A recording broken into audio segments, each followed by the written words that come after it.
The Ruffle Basket is a quick knit pattern worked from the bottom up with a full video tutorial and several picture aids. This easy level pattern creates a sturdy fabric while the two color design and cute Picot Ruffle add a playful touch. This knit basket is perfect for holding baby toys, knickknacks, or extra yarn, and since it uses weight 6 yarn, it works up fast for those last minute gifts. For this tutorial, you're going to need the written pattern. You can get the free pattern on my blog, or if you want the premium ad-free version, you can get the PDF from my shop that you can get right here.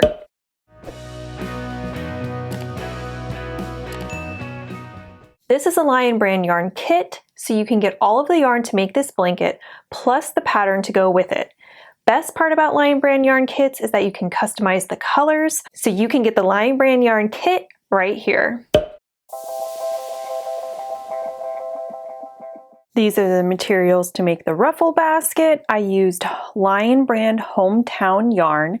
This is the color Athens Blue Sky, and you need 3 balls of this. This is also Hometown yarn in the color Catskills Corner, and you need 1 ball of this. You need size 10.5, 6.5 millimeter knitting needles, scissors, stitch markers, tapestry needle, and this optional row counter. You will be working in a continuous round for this pattern, so use a stitch marker to mark the beginning of your round. The base is made first using the magic loop, and then the main body of the basket is made using circular needles.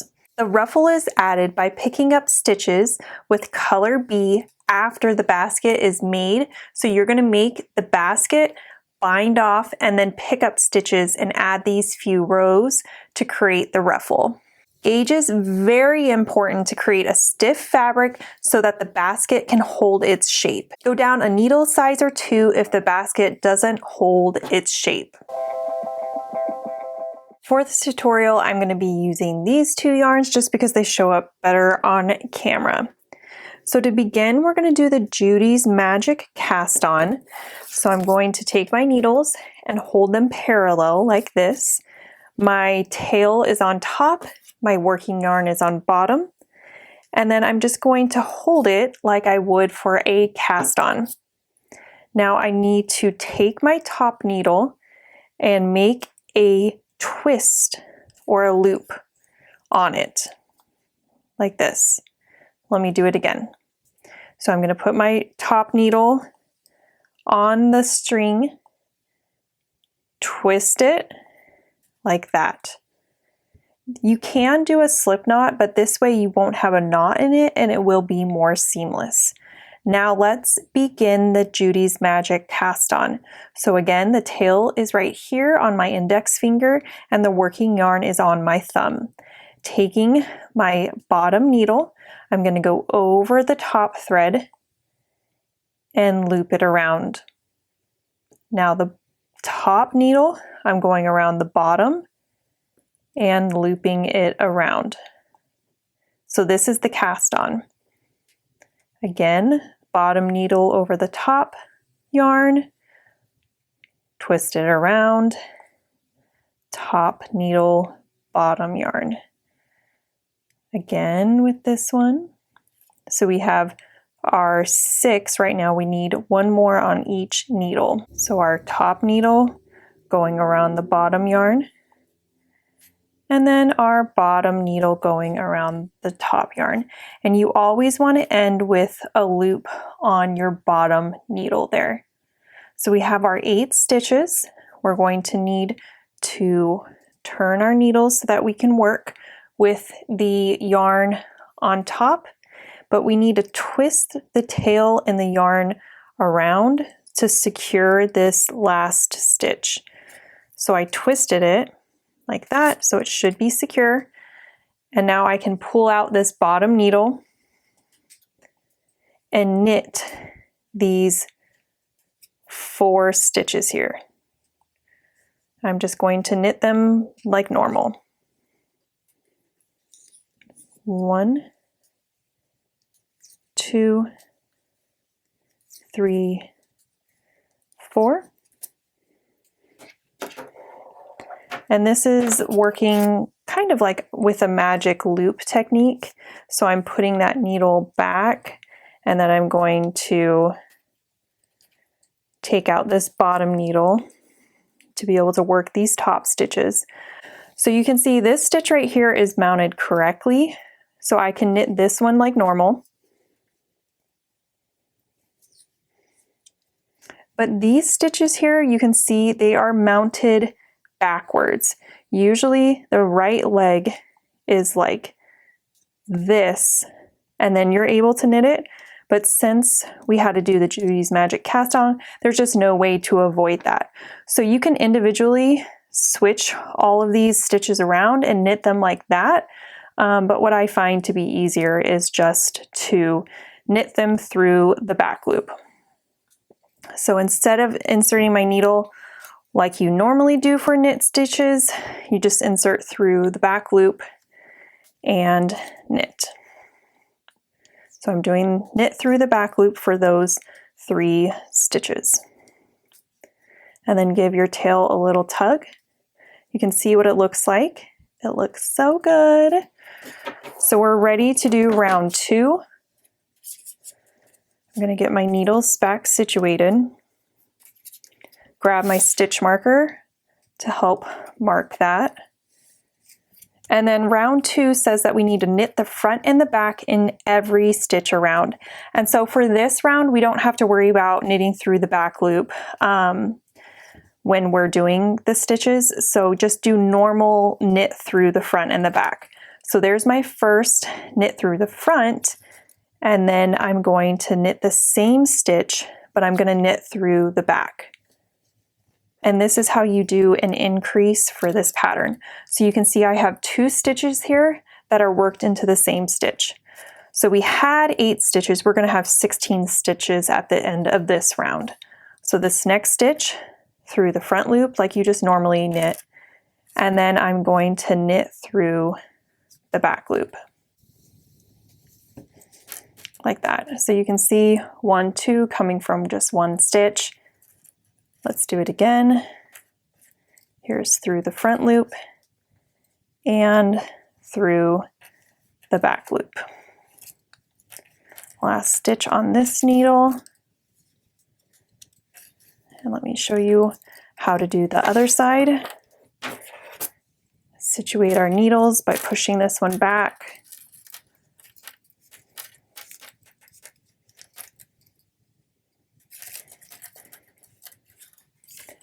Taking this needle out, and now we're ready to do knit through the front and back on this side.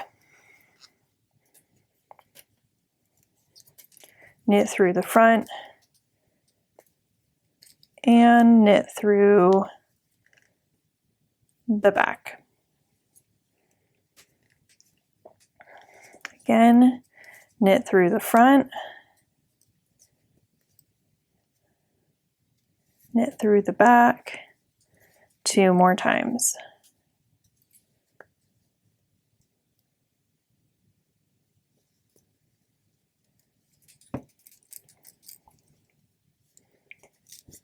Last stitch in this round. There we go. So let me get my needles. Don't forget about this stitch marker. Don't let it get lost, because right now you can keep track of your rounds easily, but it will get a lot harder. So let's double check we did that round correctly. 2, 4, 6, 8, 2, 4, 6, 8. We have even stitches on both needles, so we have 16 stitches, which is correct. Round 3 is just knit around for this. Not doing anything fancy with knitting through the front or anything, just doing a simple knit in the round with the magic loop technique.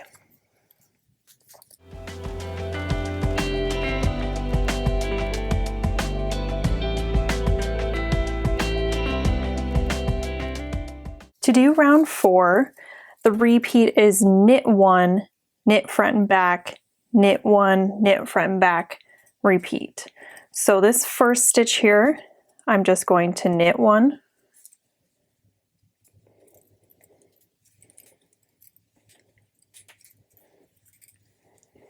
This next one is a knit front and back. Knit one, knit front and back, knit one, knit front and back,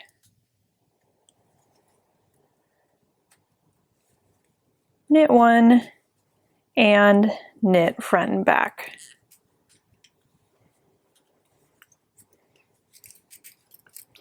Now switching my needles so I can do this other side. Same thing, knit one, knit front, knit back,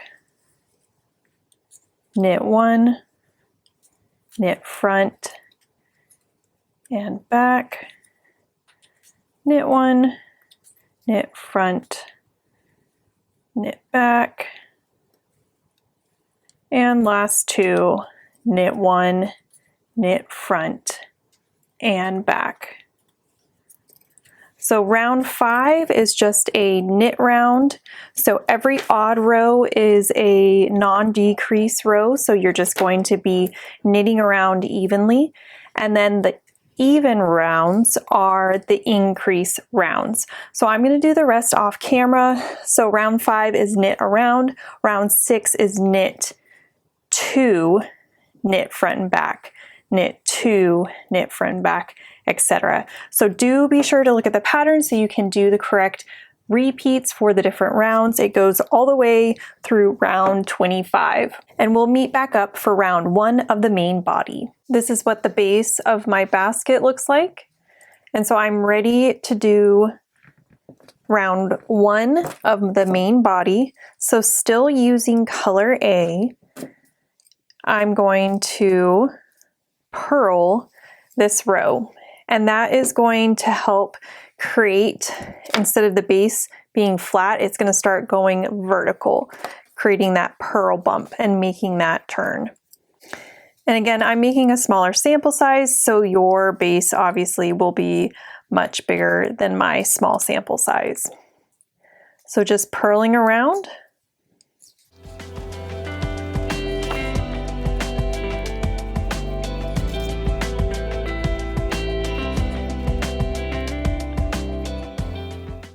And there's my purl row. So let's take a look at this. You can see how this is the base and how the purl row is making it start building up this way. And so for the main body, we're going to want this very tight stitches because we want the basket to be able to stand up on its own. So if you feel like your tension isn't tight enough, you might need to go down a needle size or 2 because we really need the basket to be tight so that the basket can hold the shape on its own. So for round 2 of the main body, we're going to start by knitting 1. And with the yarn in back, we're going to slip 1 stitch purlwise. So like this, slip, and then knit 1. And that is the repeat for this round. So you just knit 1, slip 1 purlwise, knit 1, slip 1 purlwise. And the yarn will always be in the back because the right side is facing us. And so you don't want this yarn to be in the front and to be able to see the float. So I'm going to do this all the way around and I'll meet back up for round 3. Round 3 is very similar to round 2, except for you're going to be purling instead of knitting. So this first stitch here, we're going to purl. And then the next stitch is with yarn in back, slip 1 purlwise, just like we did for round 2. And then we purl, slip 1 with yarn in back, purl, and that is the repeat. So you're essentially doing a garter stitch, but with one slip one every other stitch, which really helps compact the fabric down and make a sturdy enough fabric to be able to have a knit basket. Because traditionally, usually baskets are only crochet, but using this stitch pattern, you're able to get a tight fabric that can hold its shape. So I'm going to go ahead and do round 3 off camera, and then we will meet back up for round 4. For round 4, we're just going to knit around evenly in each stitch. And then round 5 is the purl round, because remember, we're doing garter stitch. So I'm going to continue doing this knit round, and then I'm going to do the purl round off camera, and then we will meet back up for round 6. For round 6, you're going to begin by slipping the yarn with the yarn in back, slipping the stitch purlwise, and then knit 1. And that's the repeat. So slip purlwise and knit 1. You're going to do that all the way around. And then round 7 is very similar to round 3. So I'll show you how to do round 7 once I finish this round. So I'll meet you there. Round 7 begins by slipping the stitch with the yarn in back and then purling the next stitch. Slipping the stitch and purling. So do this all the way around for this round. Round 8 is knitting all the way around, and then that is the row repeat for this pattern.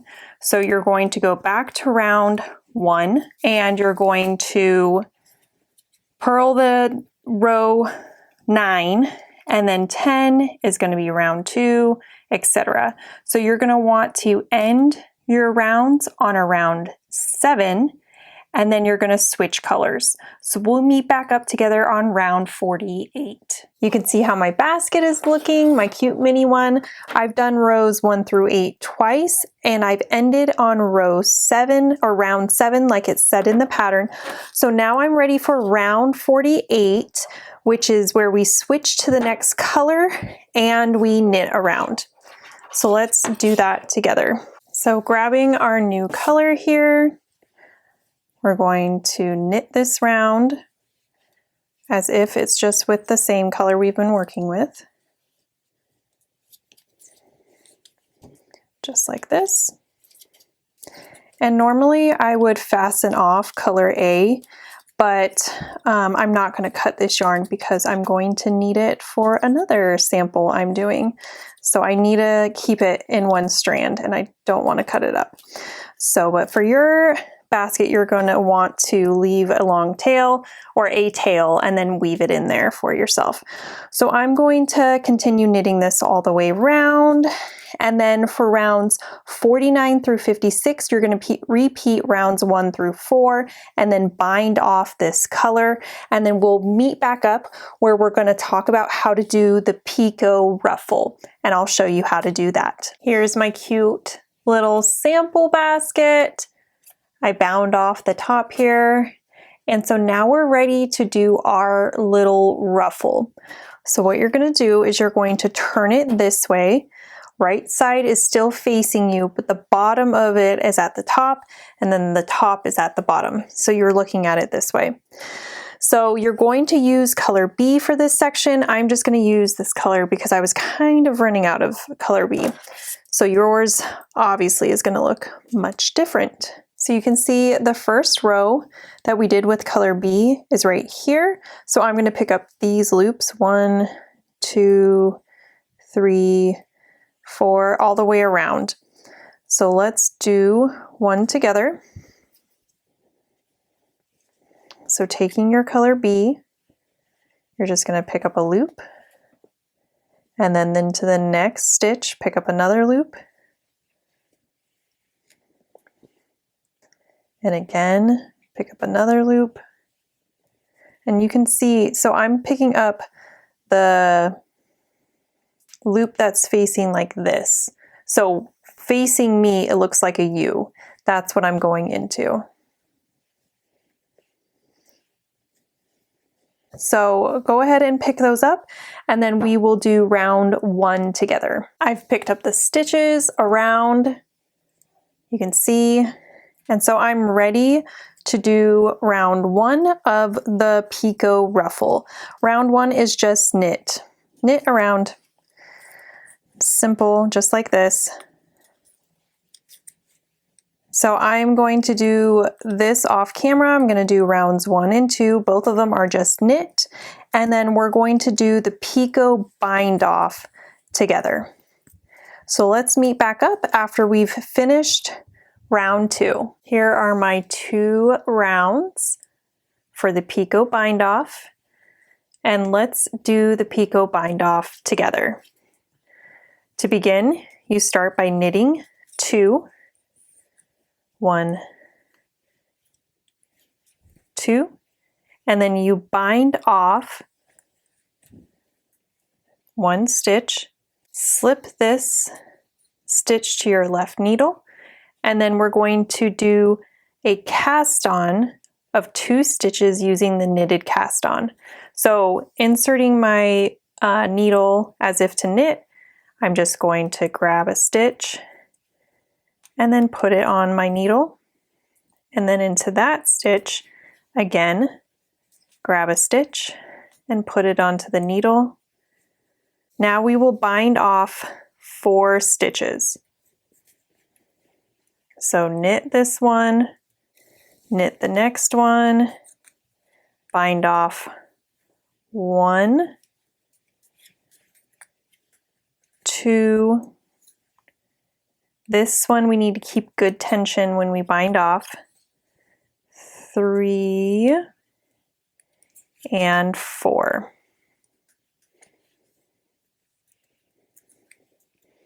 So you can see there is our first cute little Picot. So now we need to repeat from the asterisk. So it says we need to bind off 1. So we need to knit and then bind off, slip that stitch back onto our left needle, do 2 knitted cast-ons, 1, 2, and then bind off 4. So let's bind off 1, 2, keep good tension for this one when we bind it off, 3, and 4. And there's our second. Let's do it one more time together. So bind off 1, which means we need to knit 1 so that we have 2 stitches. Bind off, slip this stitch onto this needle, knitted cast on 2, 1, and 2.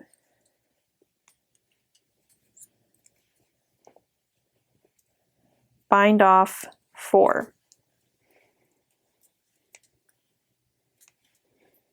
So here's our first bind off, 1,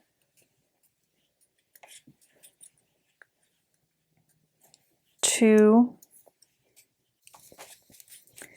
3,